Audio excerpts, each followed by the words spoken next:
Dear students, last video में हम लोगों ने पेरिसाइक्लिक रिएक्शंस को थोड़ा सा डिस्कस किया, थोड़ा सा इंट्रोडक्शन देखा था और ये देखा था कि पेरिसाइक्लिक रिएक्शंस वो होती हैं जो कि साइक्लिक ट्रांजिशन स्टेट के थ्रू होती हैं और इनमें कोई भी इंटरमीडिएट फॉर्म नहीं होता, सिंपल साइक्लिक शिफ्ट होता है इलेक्ट्रॉन्स का और ये कंसर्टेड रिएक्शन होती हैं।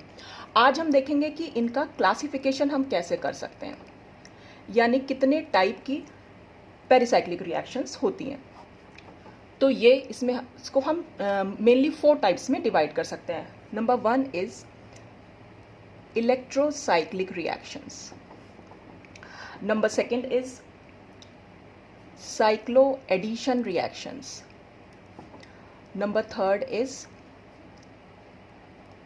Sigmatropic reactions and number 4 is group transfer reactions. ठीक, तो अब इसमें हम सबसे पहले देखेंगे कि ये इलेक्ट्रोसाइक्लिक रिएक्शंस किस टाइप की होती हैं। तो जो ये इलेक्ट्रोसाइक्लिक हैं, ये जनरली ये रिएक्शंस होती हैं सिंपल रिंग ओपनिंग और रिंग क्लोजिंग रिएक्शंस, यानी कि इसमें या तो रिंग ओपन होगी या फिर रिंग क्लोज होगी। अब देखते हैं रिंग क्लोजिंग इसको इसलिए कह रहे हैं कि सिंपल जो भी हमारा अगर हमने कॉन्जुगेटेड पॉलीईन ली है तो उसको क्लोज करके कोई रिंग कैसे बनती है। जैसे फॉर एग्जांपल, थोड़ा सा एग्जांपल से समझ लेते हैं इसको हम। जैसे हमने कि ये एक कॉन्जुगेटेड पॉलीईन ली 1,3 ब्यूटाडाइन। ठीक, अब इसमें क्या होगा, वही साइक्लिक शिफ्ट ऑफ इलेक्ट्रॉन्स हमें पाई इलेक्ट्रॉन्स का दिखाना है। अगर ये पाई इलेक्ट्रॉन्स यहाँ शिफ्ट करेंगे तो ये पाई इलेक्ट्रॉन्स यहाँ पर शिफ्ट कर जाएगा। तो हमारे पास जो कंपाउंड बन के आएगा वो आएगा ये साइक्लोब्यूटीन। ये इलेक्ट्रॉन्स यहाँ शिफ्ट करेंगे तो यहाँ पर एक डबल बॉन्ड बन जाएगा। ये इलेक्ट्रॉन नीचे शिफ्ट करेंगे तो इस कार्बन और इस कार्बन के बीच में एक बॉन्ड बन जाएगा, बाकी दोनों बॉन्ड एज इट इज़ रहेंगे। तो इस तरह से यहाँ पर क्या हुआ, साइक्लाइजेशन हो गया कॉन्जुगेटेड पॉलीईन का। और अगर हम तो इस रिवर्स रिएक्शन देखें तो रिवर्स रिएक्शन में हम इसी को दिखा सकते हैं, जो बॉन्ड हमारा यहाँ बना था वो यहाँ शिफ्ट हो सकता है और ये यहाँ पर जा सकता है। तो अगर हम इसको रिवर्स रिएक्शन देखेंगे तो हमारी 1,3 ब्यूटाडाइन हमें मिल जाएगी, यानी कि रिंग जो है वो ओपन हो जाएगी। तो ये रिंग ओपनिंग या रिंग क्लोजिंग रिएक्शंस होती हैं। अब इसमें आता है नंबर 2 टाइप। नंबर 2 हम देखेंगे sigmatropic reactions, sorry cyclo additions देखते हैं पहले। Cyclo addition reactions. अब साइक्लो एडिशंस क्या हुआ, where 2 components add to give a cyclic compound। यानी इसका क्या मतलब हुआ, यहाँ पर कहीं ना कहीं 2 कंपोनेंट्स होंगे जो आपस में ऐड होकर कोई साइक्लिक कंपाउंड बनाएंगे। और उसका सबसे अच्छा एग्जांपल हमारी डील-सेल्डर रिएक्शंस है, जिसमें हमने ये ब्यूटाडाइन ली और एक इथाइलिन मॉलिक्यूल ले लिया। कल मैंने आपको समझाया भी था इसमें। फिर वही साइक्लिक शिफ्ट दिखाएंगे इलेक्ट्रॉन्स का इस तरह से, और यहाँ पर हमें मिल जाती है साइक्लोहेक्सीन। तो ये होता है साइक्लो, यहाँ पर बस 2 कंपोनेंट्स को आपस में ऐड होना होता है। फिर आता है नंबर 3। अब आती हैं ये सिग्माट्रोपिक रिएक्शंस। सिग्माट्रोपिक यानी सिग्मा बॉन्ड का मूवमेंट। ठीक, तो यहाँ पर इन रिएक्शंस में क्या होता है, sigma bond migrates from one end to the other end of pi electron system। यानी कि एक पाई इलेक्ट्रॉन सिस्टम में सिग्मा बॉन्ड एक एंड से उसके दूसरे एंड पर मूव करेगा। अब वो कैसे मूव करेगा ये हम देख लेते हैं इसमें। सपोज हमारे पास ये एक सिस्टम है,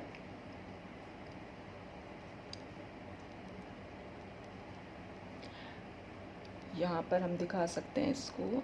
सपोज ये हमने ऐसे दिखाया, और क्योंकि हमें simple cyclic shift of electrons ही दिखाना, तो अगर हम ये जो सिग्मा बॉन्ड है, ये पाई सिस्टम हो गया हमारा। पाई सिस्टम के एक एंड पे जो ये सिग्मा बॉन्ड है, अगर हम इसे माइग्रेट करा दें यहाँ पर, तो फिर ये बॉन्ड यहाँ माइग्रेट करेगा और ये बॉन्ड यहाँ माइग्रेट करेगा। और हमारे पास जो कंपाउंड निकल के आएगा वो आएगा कुछ इस तरीके से।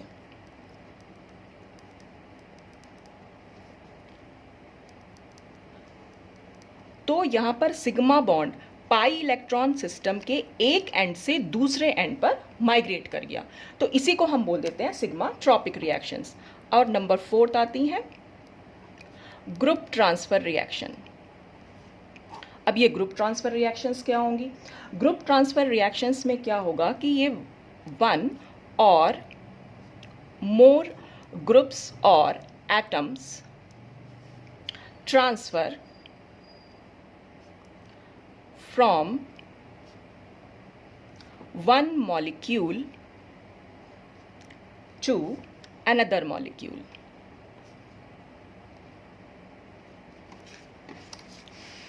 ठीक, यानी कि यहां पर कोई भी एक ग्रुप या कोई भी एक एटम एक मॉलिक्यूल से दूसरे मॉलिक्यूल में ट्रांसफर हो जाएगा। अब वो कैसे होता है वो हम यहां देख लेते हैं। ठीक, तो यहाँ पर क्या होगा, अगर ये हाइड्रोजन को शिफ्ट करा रहे हैं हम यहाँ पर, ठीक, तो जाहिर सी बात है ये बॉन्ड इन दोनों कार्बन एटम्स के बीच में आएगा और ये बॉन्ड इधर शिफ्ट करेगा। वही simple cyclic shift of electrons हैं क्योंकि, तो किसी भी आप डायरेक्शन में इनको घुमा सकते हैं। तो आप देख रहे हैं H जो यानी अब जो हमारा हाइड्रोजन एटम था वो इस मॉलिक्यूल से ट्रांसफर होकर अब इधर की साइड आ गया, यानी इस वाले मॉलिक्यूल पर आ गया। तो ये होती है ग्रुप ट्रांसफर रिएक्शंस। तो ये 4 टाइप्स में पेरिसाइक्लिक रिएक्शंस को डिवाइड किया गया है मेनली। इनको डिटेल में हम आगे आने वाले वीडियोज में पढ़ेंगे। ठीक, अब इसके बाद हम नेक्स्ट टॉपिक देखते हैं हमारा कि पेरिसाइक्लिक रिएक्शंस को एनालाइज करने का क्या क्या मैथड्स हम यूज कर सकते हैं। Methods of analyzing pericyclic reactions. यानी कि पेरिसाइक्लिक रिएक्शंस की मैकेनिज्म क्या है, उस मैकेनिज्म को समझने से पहले मैं आपके सामने एक रिएक्शन लिख रही हूं। ये हमने एक कॉन्जुगेटेड पॉलीईन ले ली।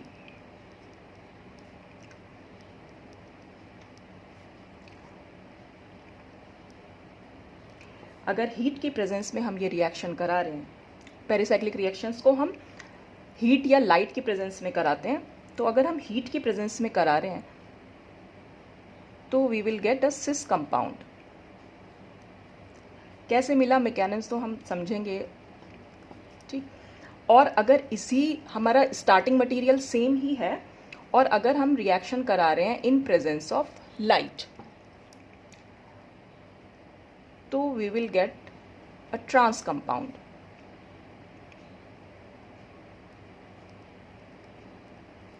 तो ये मिला हमें ट्रांस कंपाउंड। तो हीट की प्रेजेंस कराने पर हमें सिस मिल रहा है और लाइट की प्रेजेंस में कराने पर हमें ट्रांस कंपाउंड मिला, जबकि हमारा स्टार्टिंग मटेरियल हमने सेम ले रखा है। तो ऐसा क्यों हो रहा है कि हीट की प्रेजेंस में ये डिफरेंट प्रोडक्ट दे रहा है और लाइट की प्रेजेंस में ये डिफरेंट। तो स्टार्टिंग में क्या था, जब पेरिसाइक्लिक रिएक्शन बिल्कुल नई नई आई थी, तब तक क्योंकि इनकी कोई मैकेनिज्म हम लोगों को नहीं पता थी, तो हम इनको बोलते थे कि ये नो मैकेनिज्म रिएक्शंस है, क्योंकि कोई इंटरमीडिएट तो फॉर्म होता ही नहीं था, साइक्लिक ट्रांजिशन स्टेट के थ्रू हो जाती थी, तो कोई मैकेनिज्म तब तक पता ही नहीं थी। लेकिन लास्ट 30-40 ईयर्स में जो भी पेरिसाइक्लिक रिएक्शंस के प्रैक्टिकल एस्पेक्ट्स देखे गए या थ्योरेटिकल डेवलपमेंट्स जो हुए, तब हमें इनकी मैकेनिज्म के बारे में थोड़ी बहुत इन्फॉर्मेशन मिली। और अब हमारे पास काफ़ी सारे मेथड्स हैं जिनकी हेल्प से हम पेरिसाइक्लिक रिएक्शंस को एनालाइज कर सकते हैं। उसमें से सबसे पहला मेथड जो आता है वो होता है conservation of orbital symmetry. Detail में पढ़ेंगे इसे बाद में, अभी मैं सिर्फ बता रही हूँ, इसमें हमें सिर्फ ऑर्बिटल सिमेट्री पर ध्यान देना होगा। अभी ऑर्बिटल सिमेट्री क्या होगी वो हम आगे जाके डिस्कस करेंगे। दूसरा आता है फ्रंटियर मॉलिक्यूलर ऑर्बिटल मेथड, जिसको हम शॉर्ट में FMO भी बोल देते हैं, FMO अप्रोच। फिर है नंबर 3 वुडवर्ड हॉफमैन रूल।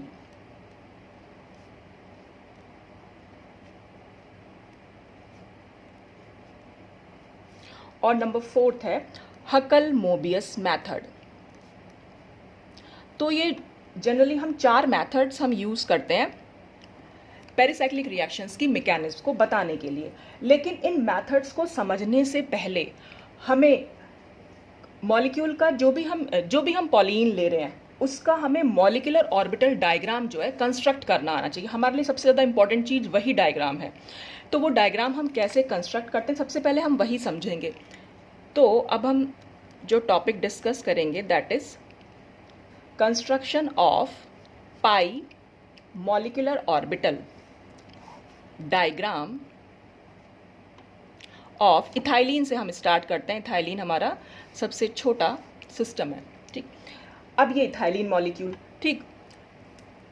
अब क्या होगा कि जैसे आपने ये LCAO मेथड एक मेथड था, linear combination of atomic orbitals. इसके अकॉर्डिंग ये बताया गया था कि जितने भी एटॉमिक ऑर्बिटल्स कंबाइन करते हैं, हमेशा एटॉमिक ऑर्बिटल कंबाइन करके एक मॉलिक्यूलर ऑर्बिटल फॉर्म करते हैं। तो जितने भी एटॉमिक ऑर्बिटल्स कंबाइन करेंगे हमेशा उतने ही मॉलिक्यूलर ऑर्बिटल्स फॉर्म होते हैं।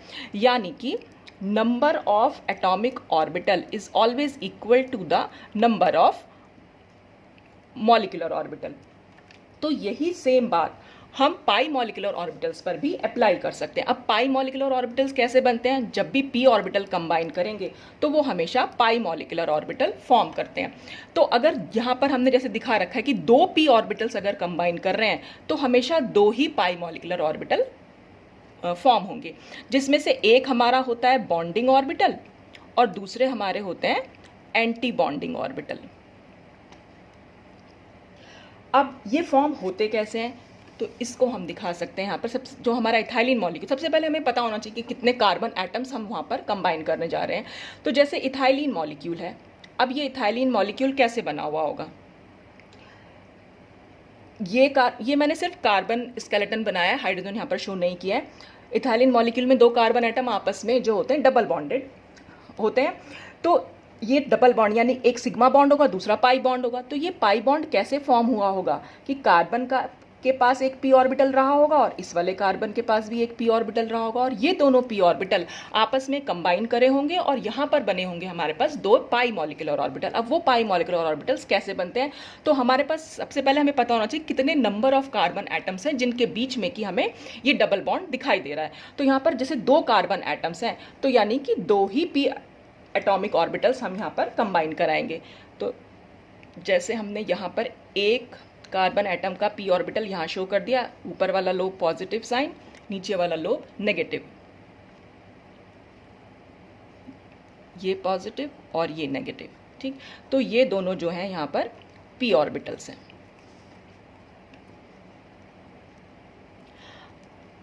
अब ये दोनों आपस में कंबाइन करेंगे। जब ये दोनों आपस में कंबाइन करेंगे तो 2 ही पाई मॉलिक्यूलर ऑर्बिटल निकल के आएंगे, जिसमें से एक बॉन्डिंग होंगे और दूसरा एंटी बॉन्डिंग होगा। और बॉन्डिंग हमेशा स्टेबल होते हैं तो लोअर एनर्जी होते हैं। तो इसको हम जो दिखा सकते हैं वो इस तरह से दिखाएंगे। पॉजिटिव और पॉजिटिव लोब आपस में इंटरेक्ट करेंगे, यानी कि यहाँ पर इस तरह से दिखा सकते हैं। तो ये एक पाई मॉलिक्यूलर ऑर्बिटल बन के आएगा, जिसको हम पाई से भी शो कर सकते हैं या फिर हम साई 1 से शो कर सकते हैं। तो ये पाई मॉलिक्यूलर ऑर्बिटल, क्योंकि 2 p ऑर्बिटल के बीच में बॉन्डिंग इंटरेक्शन हुआ है तो हम इसको शो ऐसे भी कर सकते हैं कि पाई ये बना हुआ है p प्लस p से, ठीक। बॉन्डिंग इंटरेक्शन का मतलब होता है कि इसकी भी जो दोनों जो मॉलिक्यूलर दोनों जो p ऑर्बिटल्स हैं उनकी सेम फेज आपस में इंटरैक्ट करती हैं, तो वहाँ पर अट्रैक्शन होता है। तो अट्रैक्शन से हमेशा बॉन्डिंग मॉलिक्यूलर ऑर्बिटल बनते हैं लोअर एनर्जी वाले, और इन ऑर्बिटल्स में कहीं पर भी कोई नोड नहीं होती। अब नोड का क्या मतलब होता है? नोड वो एरिया होता है जहाँ पर इलेक्ट्रॉन डेंसिटी जो है वो बिल्कुल 0 होती है। अभी मैं बताऊंगी कैसे दिखा सकते हैं हम उसको। तो ये तो बन गए बॉन्डिंग मॉलिक्यूलर ऑर्बिटल। अब इसी से, क्योंकि हमारे पास 2 p ऑर्बिटल हैं इसलिए 2 ही मॉलिक्यूलर ऑर्बिटल फॉर्म होंगे। तो यहाँ पर हम दिखाएंगे एंटी बॉन्डिंग कैसे फॉर्म होते हैं। तो एंटी बॉन्डिंग फॉर्मेशन के लिए हमें दिखाना पड़ेगा एक p ऑर्बिटल पर पॉजिटिव साइन और दूसरे पर हमारा ये नेगेटिव साइन, यानी कि यहाँ पर दोनों जो एटॉमिक ऑर्बिटल्स यानी जो हमने लिए थे जिसको कि हमने LCAO मेथड के अकॉर्डिंग वेव्स माना था दोनों p एटॉमिक ऑर्बिटल्स को, और ये कहा गया था कि दोनों वेव्स जब एक दूसरे से दोनों की सेम फेज होती हैं तो वो अट्रैक्ट करते हैं, और जब दोनों की सेम फेज नहीं होती यानी आउट ऑफ फेज होते हैं जब वो, तो फिर वो एक दूसरे को रिपेल करती हैं। तो यहाँ पर हम उसको रिपल्शन को दिखा सकते हैं एक पर पॉजिटिव साइन लगाकर और दूसरे पर नेगेटिव साइन लगाकर, और यहाँ बीच में जो होती है हमेशा एक नोड होती है। यानी कि आपको नोड के लिए सिर्फ इतना ध्यान रखना है कि नोड के दोनों तरफ, एक तरफ p ऑर्बिटल पर या कोई भी ऑर्बिटल होगा वहाँ पर पॉजिटिव साइन होगा और दूसरी तरफ नेगेटिव साइन होगा, और अगर दोनों तरफ सेम साइन है तो बीच में कहीं पर कोई भी नोड नहीं होगी। तो यहाँ पर हम जो ये हो गया हमारा पाई स्टार, एंटी बॉन्डिंग को हम पाई स्टार लगाकर दिखा सकते हैं, या फिर हम इसको कह सकते हैं साइड 2 स्टार। तो ये जो पाई स्टार हमारा बना है वो क्योंकि एंटी बॉन्डिंग इंटरेक्शन से बना है दोनों के, तो p माइनस पी से हम इसको शो कर सकते हैं। तो 2 p एटॉमिक ऑर्बिटल इथाइलिन के केस में कंबाइन किए और यहाँ पर 2 ही पाई मॉलिकुलर ऑर्बिटल हमारे पास बन के आए, एक बॉन्डिंग और दूसरा एंटी बॉन्डिंग। तो इस तरह से हम इनके बॉन्डिंग और एंटी बॉन्डिंग इंटरेक्शंस दोनों ऑर्बिटल्स के शो कर सकते हैं। अब इसके बाद हम नेक्स्ट जो लेंगे वो हमारा सबसे इंपॉर्टेंट है मॉलिक्यूल 1,3 ब्यूटाडाइन। ठीक, 1,3 ब्यूटाडाइन लिया है तो इसका मतलब सबसे पहले हमें उसका फॉर्मूला, हम बेसिक स्ट्रक्चर बना रहे हैं, सिर्फ कार्बन स्केलेटन बना रही हूं मैं। तो जैसा कि पता ही है कि 1,3 ब्यूटाडाइन में हमारे पास 4 कार्बन एटम है। अगर हमारे पास 4 कार्बन एटम है इसका मतलब हमारे पास 4 ही p ऑर्बिटल्स हैं, और अगर हमारे पास 4 p ऑर्बिटल्स हैं तो 4 p ऑर्बिटल्स कंबाइन करके हमेशा 4 ही मॉलिक्यूलर ऑर्बिटल जो है वो फॉर्म करेंगे। अब हम ये भी कह सकते हैं, इसको हम इस तरह से भी समझ सकते हैं कि ये एक इथाइलिन मॉलिक्यूल और ये दूसरा इथाइलिन मॉलिक्यूल, दोनों इथाइलिन मॉलिक्यूल आपस में कंबाइन कर रहे हैं और जो है ब्यूटाडाइन का फॉर्मेशन हो रहा है। अब इनसे मॉलिक्यूलर ऑर्बिटल हम कैसे फॉर्म करेंगे वो हम अब देखते हैं यहाँ पर। तो हम क्योंकि 2 इथाइलिन मॉलिक्यूल हैं और एक इथाइलिन मॉलिक्यूल में हमारे पास 2 पाई मॉलिक्यूलर ऑर्बिटल होते हैं, एक पाई और दूसरा पाई स्टार, या एक साई 1 दूसरा साई 2 स्टार। तो हम उस दोनों को यहां पर शो कर देंगे। ये हम बनाएंगे पहले इथाइलिन मॉलिक्यूल का बॉन्डिंग और यहां बना देंगे हम एंटी बॉन्डिंग। ऐसे यहां पर भी दूसरा हमने इथाइलिन मॉलिक्यूल ले लिया, उसका बॉन्डिंग और यहां पर एंटी बॉन्डिंग।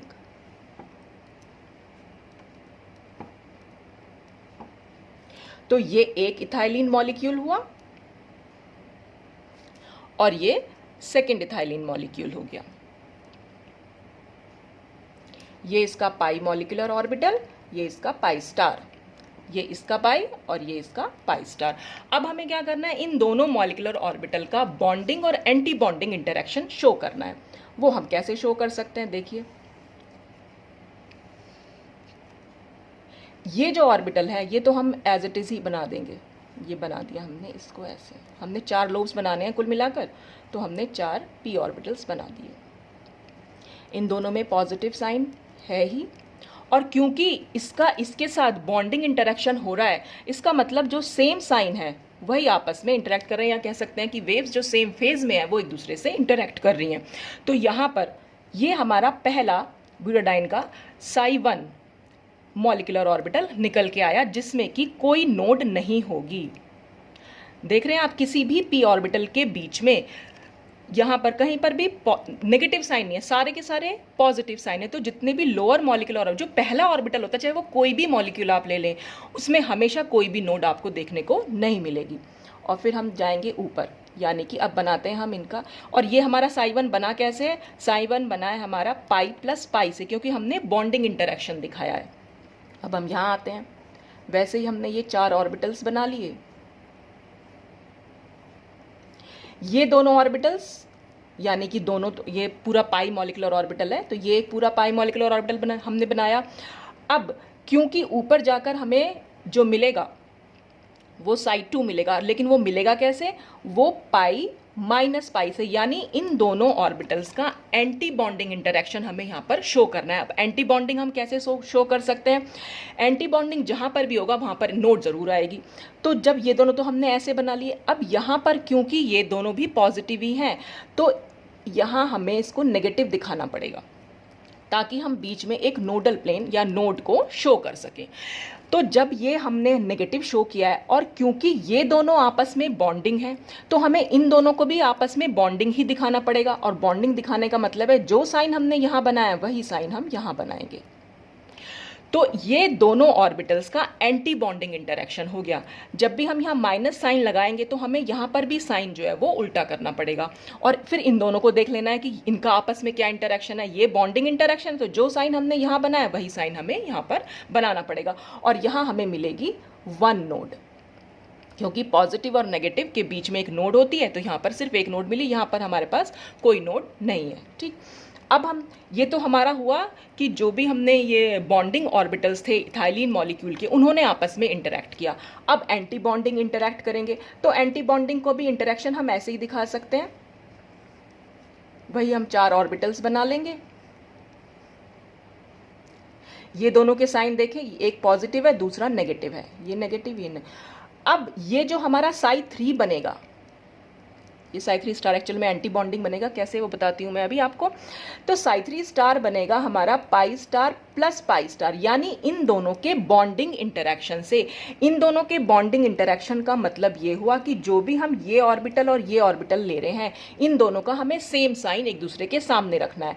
तो जब हमने यहाँ नेगेटिव है तो इसको भी हमें नेगेटिव ही दिखाना पड़ेगा और जब हमने इसको नेगेटिव दिखाया फिर हम देखेंगे इन दोनों का आपस में क्या इंटरेक्शन है। क्योंकि ये दोनों आपस में एंटी बॉन्डिंग है इसलिए हमें इन दोनों ऑर्बिटल को भी आपस में एंटी बॉन्डिंग दिखाना है। और एंटी बॉन्डिंग हम कैसे दिखा सकते हैं? अगर यहाँ पर नेगेटिव साइन है तो हमें यहाँ पॉजिटिव साइन बनाना पड़ेगा। और अब हम अगर नोड काउंट करें तो एक पॉजिटिव और एक नेगेटिव, तो इसका मतलब एक नोड यहाँ पर आ जाएगी और ये पॉजिटिव और ये नेगेटिव, एक नोड यहाँ पर आ जाएगी। तो यहाँ बन जाएंगी हमारी 2 नोड्स। तो इस तरह से हमें यहाँ पर शो कर सकते हैं। अब हम इसका एंटी बॉन्डिंग इंटरेक्शन दिखाएंगे। एंटी बॉन्डिंग इंटरेक्शन में भी हमें वही 4 ऑर्बिटल्स दिखाने हैं और क्योंकि ये पॉजिटिव है और ये नेगेटिव है ऐसे ये दिखा दिया। और क्योंकि हमें अब जो साई 4 बनेगा स्टार जो बनेगा वो pi star minus pi star, यानी दोनों का anti bonding interaction. Anti bonding का मतलब है इन दोनों ऑर्बिटल का आपस में साइन जो है हमें चेंज करना पड़ेगा। तो अगर यहाँ माइनस है तो हमें यहाँ पॉजिटिव दिखाना पड़ेगा और क्योंकि ये आपस में एंटी बॉन्डिंग है तो एक पॉजिटिव है एक नेगेटिव है तो यहाँ पर भी हमें ये नेगेटिव और ये पॉजिटिव दिखाना पड़ेगा। और अगर अब हम नोड काउंट करेंगे तो पॉजिटिव और नेगेटिव के बीच में ये एक नोड आई, ये पॉजिटिव ये नेगेटिव एक नोड आई, ये पॉजिटिव ये नेगेटिव ये एक नोड आई। तो यहाँ पर बनी हमारे पास कुल 3 नोड्स। तो आपने देखा नोड्स का नंबर जो है 1 बाय 1 करके जो है इंक्रीज हो रहा है। पहले 0 नोड, फिर 1 नोड, ये 2 नोड, ये 3 नोड।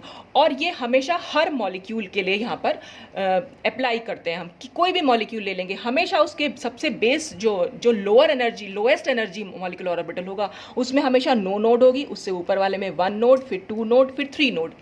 तो ये इस तरह से होती है। या हम इसको ऐसे भी कह सकते हैं कि psi n is equal to होता है n-1 नोड। ये नोड का फॉर्मूला होता है यहाँ पर।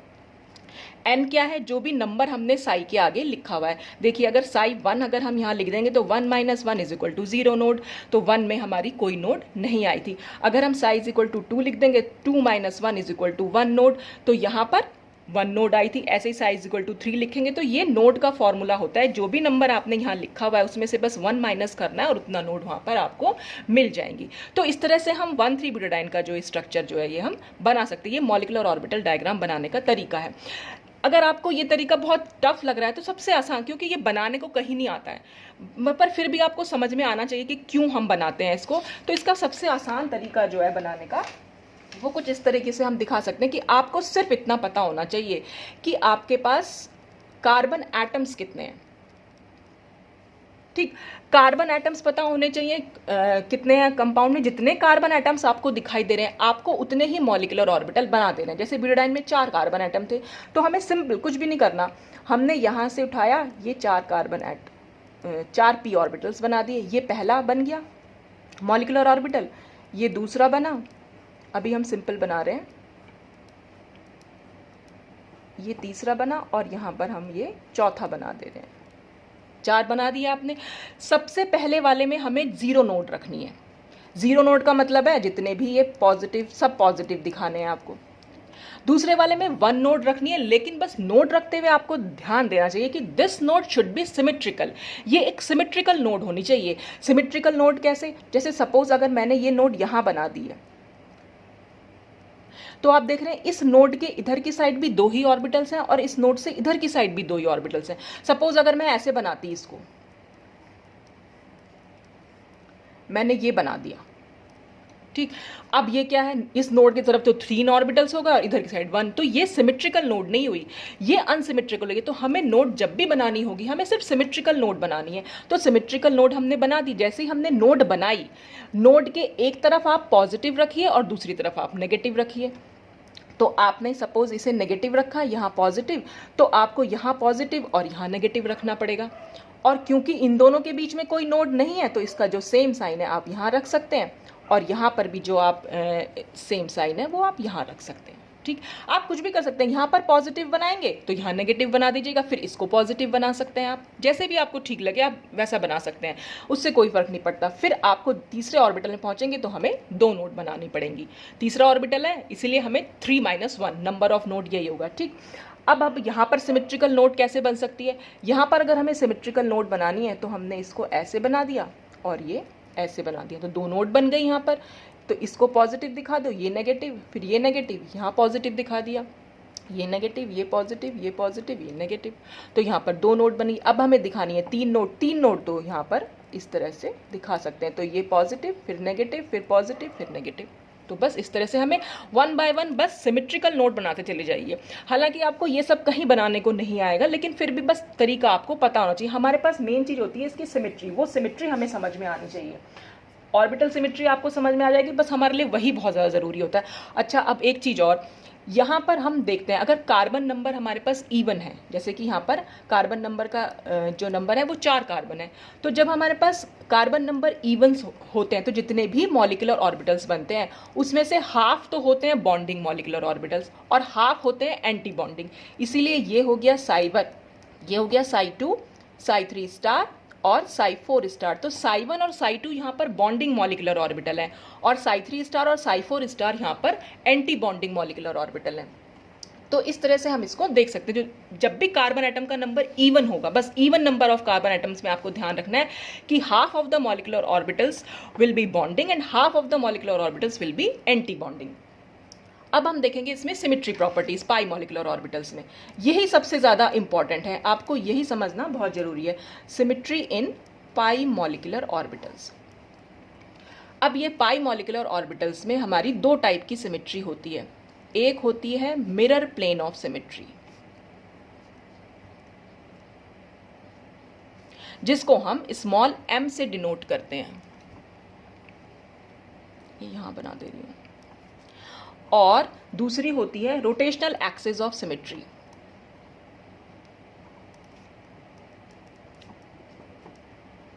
जिसको कि हम C2 से शो करते हैं। अब ये क्या होती है मिरर प्लेन ऑफ सिमेट्री और C2 एक्सिस ऑफ सिमेट्री? तो सबसे पहले हम बात करेंगे M सिमेट्री की। तो अगर हमने इथाइलिन का मॉलिक्यूलर ऑर्बिटल देखा, यानी कि पाई मॉलिक्यूलर ऑर्बिटल, जो कि हमारा लोएस्ट था, बॉन्डिंग मॉलिक्यूलर ऑर्बिटल। हमारा बॉन्डिंग मॉलिक्यूलर ऑर्बिटल कैसे बना था? यहाँ पर पॉजिटिव था, यहाँ पॉजिटिव था, ये नेगेटिव, ये नेगेटिव पाई था, या हम इसको साई1 भी कह सकते हैं, ठीक। तो अब हमें क्या करना है, मिरर प्लेन ऑफ सिमेट्री वो सिमेट्री एक ऐसा इमेजिनरी प्लेन होता है जो किसी भी मॉलिक्यूल को 2 इक्वल हाफ्स में बाइसेक्ट कर दे।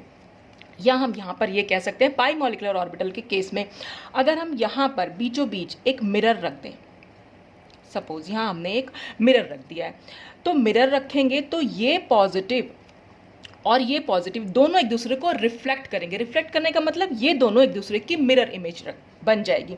तो जो कार्बन कार्बन बॉन्ड है उसके परपेंडिकुलर हमने एक मिरर रखा, और मिरर रखते हुए हमने देखा कि अगर हमने यहाँ मिरर रखा होगा सपोज, तो ये p ऑर्बिटल भी हमें ऐसा ही दिखाई देगा और ये p ऑर्बिटल हमें ऐसा दिखाई देगा, यानी कि दोनों एक दूसरे को रिफ्लेक्ट कर रहे हैं। तो जब दोनों एक दूसरे को रिफ्लेक्ट करते हैं या दोनों एक दूसरे की मिरर इमेज होते हैं, वहां पर हम कहते हैं कि वहां पर m सिमेट्री है।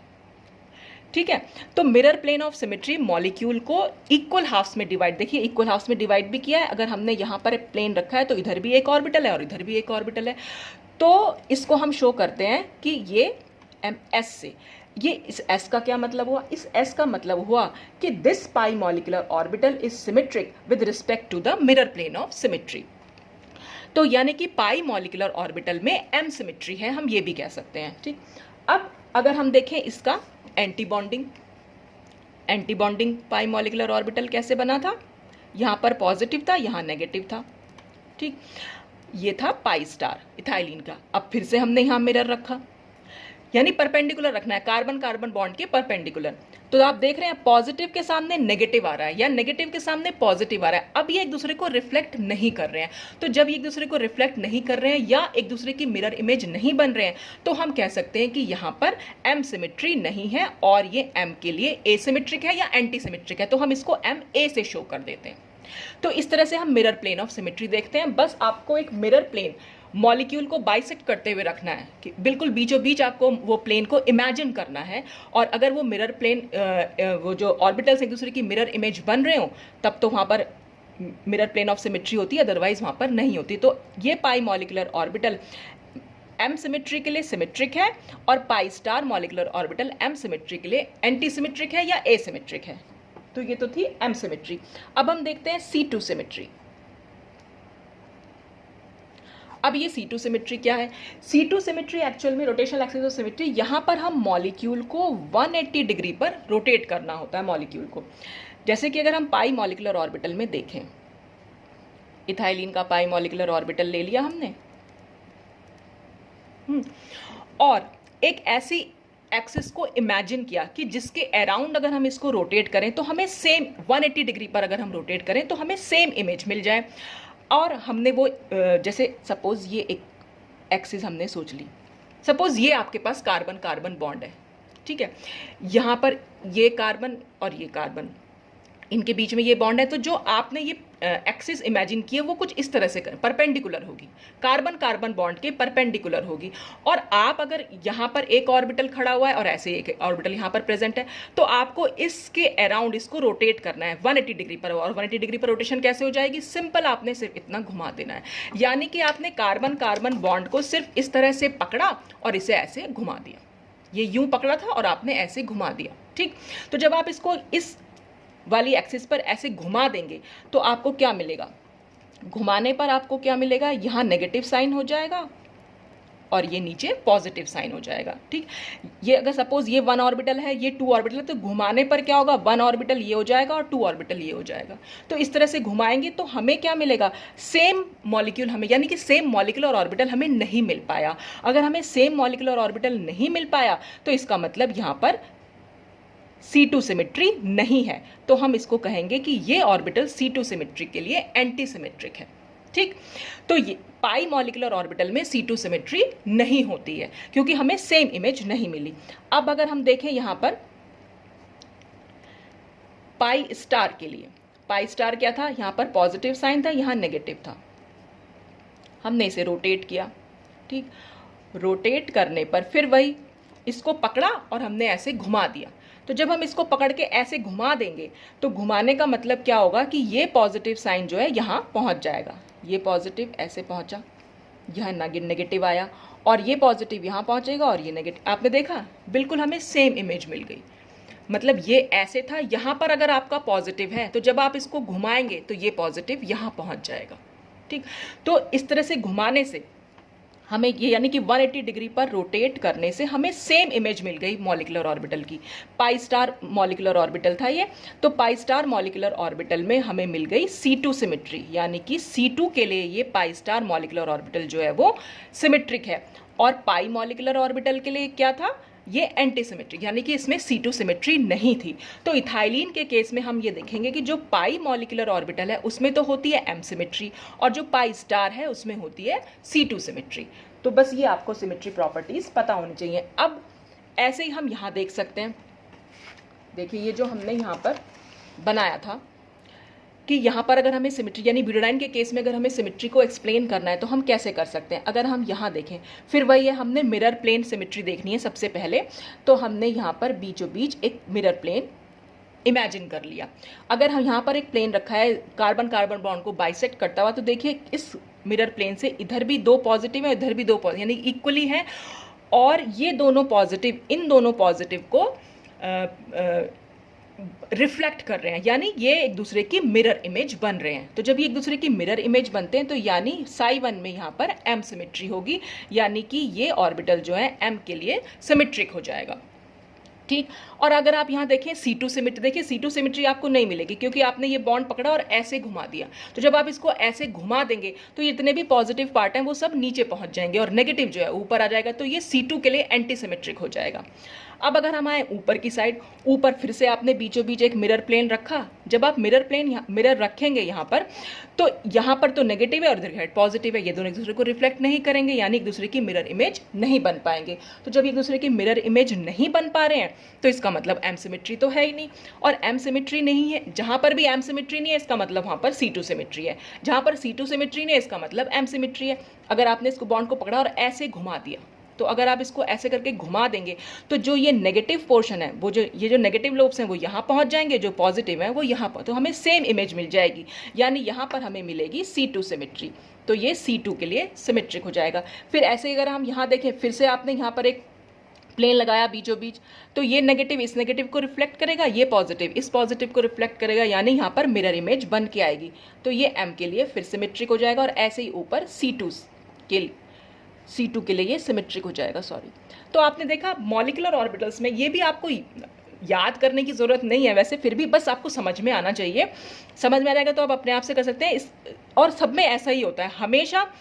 लोएस्ट ऑर्बिटल जो भी, किसी भी मॉलिक्यूल का लोएस्ट ऑर्बिटल आप उठा के देख लेंगे, मॉलिक्यूलर ऑर्बिटल, हमेशा उसमें M सिमेट्री होती है। उससे ठीक ऊपर वाले में C2 होती है, फिर M होती है, फिर C2 होती है, फिर M होती है। ये ऑल्टरनेट चलती चली जाती है हमेशा, पहले M फिर C2 फिर M फिर C2 फिर M फिर C2। इस तरह से आप देखें, कोई भी मॉलिक्यूल आप उठा के देख लीजिए, उसका कोई भी मॉलिक्यूलर ऑर्बिटल डायग्राम अगर आप इस तरह से बनाएंगे, पाई मॉलिक्यूलर ऑर्बिटल डायग्राम, तो उसमें हमेशा आपको यही देखने को मिलेगा, नीचे M ऊपर C2 M C2। तो आपको सिर्फ इतना याद होना चाहिए। आपके लिए सिमेट्री ही इंपॉर्टेंट है, क्योंकि आगे जाके हम जो भी पेरिसाइक्लिक रिएक्शंस पढ़ेंगे उसमें सिमेट्री बहुत इंपॉर्टेंस रखती है। तो आपको पता होना चाहिए कि कौन से ऑर्बिटल में साई1 में कौन सी सिमेट्री है, साई2 में कौन सी सिमेट्री है, तो ये आपको ध्यान रखना चाहिए। तो ये थी सिमेट्री के बारे में। ठीक। अब हम देखेंगे कि इसमें हम फिलिंग्स, इलेक्ट्रॉन की फिलिंग कैसे करेंगे, यानी फिलिंग ऑफ इलेक्ट्रॉन्स। ठीक। अब अगर हमें इलेक्ट्रॉन्स को फिल करना है, जैसे कि हमारे पास पाई मॉलिक्यूलर ऑर्बिटल ही था, हमारा पाई मॉलिक्यूलर ऑर्बिटल, इथाइलिन का हमने कैसे दिखाया था, इथाइलिन का ये था पाई मॉलिक्यूलर ऑर्बिटल और ये था पाई स्टार, पाई और ये पाई स्टार या साई1 साई2 स्टार। ठीक। इसमें ये हमारा M सिमेट्रिक आया था और ये हमारा C2 सिमेट्रिक, इसमें भी नीचे M ऊपर C2। ठीक। अच्छा, अब नोड, इसमें 0 नोड थी, यहाँ पर 1 नोड हो गई। ठीक। अब हमें इलेक्ट्रॉन्स की फिलिंग करनी है। इलेक्ट्रॉन्स की फिलिंग के लिए हमें पता होना चाहिए कि हमारे पास पाई मॉलिक्यूलर ऑर्बिटल में कितने पाई इलेक्ट्रॉन्स हैं, क्योंकि यहाँ पर एक डबल बॉन्ड है और एक डबल बॉन्ड हमेशा 2 पाई इलेक्ट्रॉन से बनता है। तो 2 पाई इलेक्ट्रॉन्स यहाँ पर हैं, तो 2 पाई इलेक्ट्रॉन्स हम यहाँ पर इस तरह से फिल कर देंगे, क्योंकि एक मॉलिक्यूलर ऑर्बिटल में मैक्सिमम 2 इलेक्ट्रॉन्स रह सकते हैं। तो ये लोएस्ट मॉलिक्यूलर ऑर्बिटल में दोनों इलेक्ट्रॉन आ जाएंगे और ये जो एंटी बॉन्डिंग है हमारा ये इथाइलिन का, ये खाली रहेगा। ठीक। तो ये हम इथाइलिन मॉलिक्यूल में इस तरह से फिल कर सकते हैं। और अगर हमें ब्यूटाडाइन में फिल करना है, ब्यूटाडाइन में फिल करने का, तो हमारे पास फिर वही इलेक्ट्रॉन्स का नंबर हमें पता होना चाहिए। तो यहाँ पर हमें 2 पाई बॉन्ड दिखाई दे रहे हैं। 2 पाई बॉन्ड का मतलब हमारे पास 4 पाई इलेक्ट्रॉन्स हैं।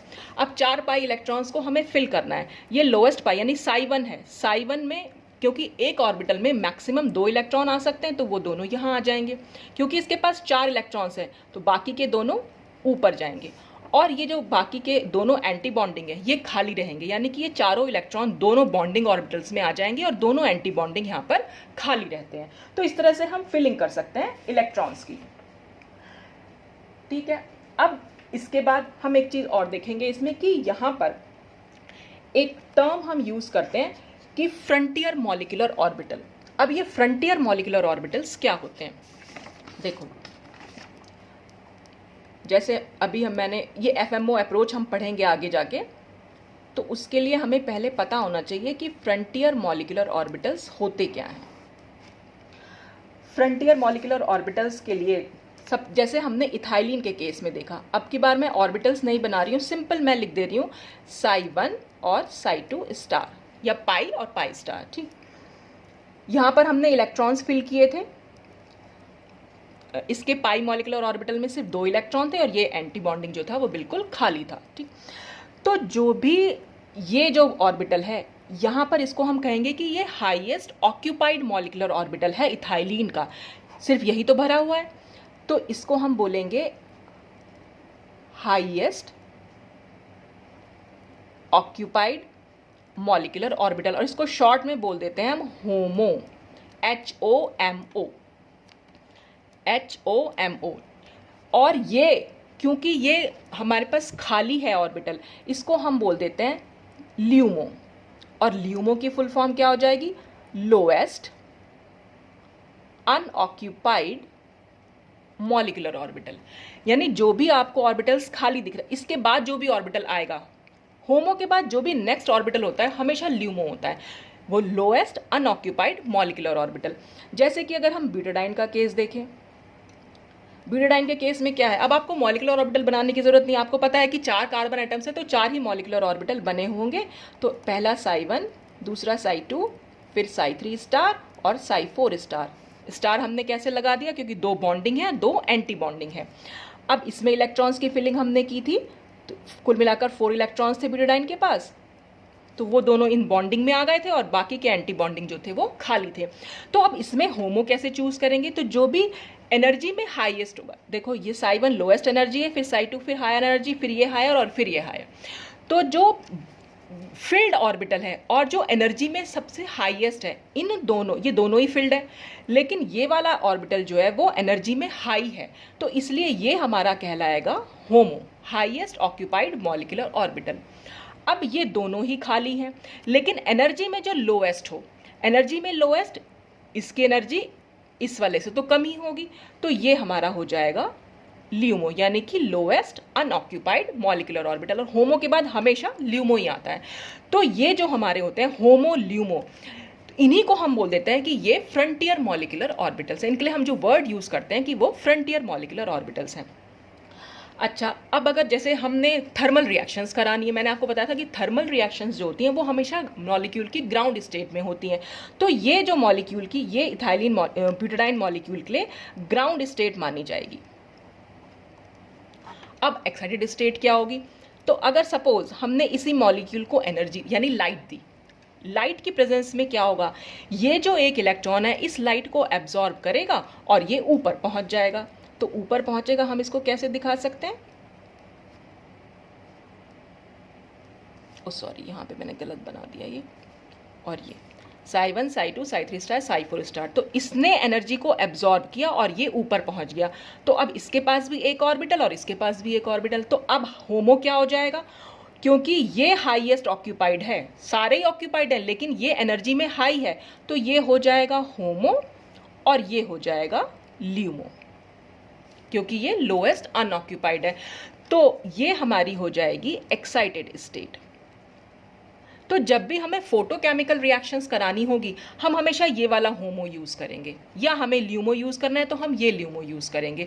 तो ग्राउंड स्टेट और एक्साइटेड स्टेट में ये डिफरेंस होता है। एक्साइटेड स्टेट जब भी कभी हम यूज करते हैं फोटोकेमिकल रिएक्शंस के लिए यूज करते हैं, और ग्राउंड स्टेट जब भी हम यूज करते हैं वो हम हमेशा थर्मल रिएक्शंस के लिए यूज करते हैं। तो ये आपको ध्यान में रखना पड़ेगा, और एक साथ में सिमेट्री आपको ध्यान रखनी पड़ेगी। अब देखिए, ग्राउंड स्टेट में होमो की सिमेट्री क्या थी? psi1 की क्या होगी? m, फिर c2, फिर m और c2। यहाँ पर क्या हो जाएगी? फिर वही m, ये C2, ये m और ये C2। देखो सिमेट्री में कहाँ चेंज आया। ग्राउंड स्टेट में होमो की सिमेट्री क्या थी, C2, और एक्साइटेड स्टेट में होमो की सिमेट्री क्या हो गई, m। तो ये डिफरेंस है। इस डिफरेंस की, ये डिफरेंस बहुत इंपॉर्टेंट है, ये आपको ध्यान रखना पड़ेगा, तभी आप आगे रिएक्शंस को प्रोसीड कर पाएंगे। ठीक, अब ये हो गई बात हमारी फ्रंटियर मॉलिक्यूलर ऑर्बिटल्स की, ग्राउंड स्टेट, एक्साइटेड स्टेट। अब इसमें एक टॉपिक और लास्ट बचा हुआ है, वीडियो ऑलरेडी काफ़ी लंबा हो चुका है, बस एक छोटा सा एक और इसमें है टॉपिक, सिमेट्री इन कार्बन कार्बन सिग्मा बॉन्ड। अब ये कार्बन कार्बन सिग्मा बॉन्ड में सिग्मा बॉन्ड की, तो सिग्मा बॉन्ड आपको पता है, सिग्मा बॉन्ड जब भी बनेगा हमेशा p ऑर्बिटल्स जो है वो इस तरह से हेड ऑन ओवरलैप करते हैं। तो हम दिखा सकते हैं इस तरह से दो p ऑर्बिटल को कंबाइन करता हुआ। तो क्योंकि दो p ऑर्बिटल कंबाइन कर रहे हैं तो जाहिर सी बात है दो ही सिग्मा ऑर्बिटल्स बनेंगे। ये आपका हो जाएगा सिग्मा, और दूसरा जो बनेगा ये नेगेटिव, ये पॉजिटिव, ये नेगेटिव और ये पॉजिटिव, ये बन जाएगा सिग्मा स्टार। तो ये सिग्मा मॉलिक्यूलर ऑर्बिटल हो गया और ये sigma star anti bonding molecular orbital हो गया। अब हमें इसमें चेक करनी है सिमेट्री। सिमेट्री का कंसेप्ट वही रहेगा कि आपने क्या करना है, मॉलिक्यूलर ऑर्बिटल के बीच में मिरर प्लेन अगर हमें देखनी है, बीच में एक मिरर रखना है और फिर देखना है कि क्या ये दोनों ऑर्बिटल एक दूसरे की मिरर इमेज बन रहे हैं। तो वाकई अगर आप यहाँ पर एक मिरर रख देंगे इस तरीके से, तो ये पॉजिटिव इस पॉजिटिव को रिफ्लेक्ट करेगा, ये नेगेटिव इस नेगेटिव को रिफ्लेक्ट करेगा। इसका मतलब इस सिग्मा मॉलिक्यूलर ऑर्बिटल में एम सिमेट्री है। अब देखते हैं कि क्या इसमें C2 सिमेट्री भी है। C2 सिमेट्री का क्या मतलब, आपने मॉलिक्यूल को ऐसे कार्बन कार्बन बॉन्ड ऐसे लिया और उसको ऐसे करके घुमा दिया, तो आपने ये उठाया ऐसा घुमाया, तो आपके पास सेम यही इमेज मिल जाएगी आपको वापस से। देखिए ये आप ऐसे घुमाएंगे तो ये पूरा, ये नेगेटिव जो है यहाँ चला जाएगा और ये पॉजिटिव यहाँ, और ऐसे ये पॉजिटिव यहाँ आ जाएगा और ये नेगेटिव यहाँ आ जाएगा। तो इसका मतलब सिग्मा मॉलिक्यूलर ऑर्बिटल में M सिमेट्री भी होती है और C2 सिमेट्री भी होती है, यानी M के लिए भी ये सिमेट्रिक है और C2 के लिए भी सिमेट्रिक है। सिग्मा मॉलिक्यूलर ऑर्बिटल के लिए आप ध्यान रखिएगा दोनों ही सिमेट्री होती है, इसमें M सिमेट्री भी और C2 सिमेट्री भी। अब आते हैं सिग्मा स्टार मॉलिक्यूलर ऑर्बिटल में। सिग्मा स्टार में फिर वही हमने मिरर प्लेन रखा, लेकिन अब की बार हम मिरर प्लेन रखेंगे तो पॉजिटिव को नेगेटिव रिफ्लेक्ट कर रहा है, यानी कि पॉजिटिव के सामने नेगेटिव आ रहा है, यानी ये दोनों ऑर्बिटल एक दूसरे की मिरर इमेज नहीं बन पा रहे हैं। तो इसलिए इसमें M सिमेट्री नहीं होगी, इसलिए ये M के लिए एंटी सिमेट्रिक हो जाएगा। और अगर हम C2 सिमेट्री की बात करें, फिर हम इसको ऐसे घुमा दें, तो अगर हम इसको ऐसे घुमा देंगे तो घुमाएंगे तब हमें इसमें C2 सिमेट्री भी नज़र नहीं आएगी, क्योंकि C2 सिमेट्री अगर हमने इसको ऐसे घुमा दिया, वही इसको 180 डिग्री पर अगर हम इसको घुमा देंगे तो ये नेगेटिव यहाँ चला जाएगा और ये पॉजिटिव यहाँ आ जाएगा। ठीक है, तो और ये नेगेटिव यहाँ आ जाएगा और ये पॉजिटिव है, तो ये एक दूसरे की मिरर इमेज, ये 180 डिग्री पर रोटेट करने पर यहाँ पर हमें सेम इमेज नहीं मिल पा रही है। तो इसका मतलब ये भी C2 के लिए भी एसिमेट्रिक हो जाएगा। तो इस तरह से सिग्मा मॉलिक्यूलर ऑर्बिटल में दोनों सिमेट्री होती हैं और सिग्मा स्टार मॉलिक्यूलर ऑर्बिटल में जो है दोनों ही सिमेट्री नहीं होती हैं। दोनों सिमेट्री के लिए वो एंटी सिमेट्रिक या एसिमेट्रिक होता है। तो ये पूरा था आज के वीडियो में कि हमने क्या क्या पेरिसाइक्लिक रिएक्शंस कितने टाइप की होती हैं, सिमेट्री क्या होती है, फ्रंटियर मॉलिक्यूलर ऑर्बिटल्स क्या होते हैं, और कंस्ट्रक्शन। तो कंस्ट्रक्शन आपको ना भी समझ में आए तो आपके पास सिर्फ ये चीज़ आपके पास इंपॉर्टेंट होनी चाहिए कि कितने ऑर्बिटल्स वहाँ पर फॉर्म हो रहे हैं, कितने इलेक्ट्रॉन्स उसमें फिल हो रहे हैं, होमो ल्यूमो क्या है, MC2 कितने में है, कहाँ पर नहीं है, वो सब आपको पता होना चाहिए। तो आज के वीडियो के लिए बस इतना ही, ऑलरेडी बहुत लंबा वीडियो हो गया है। Thanks for your kind attention.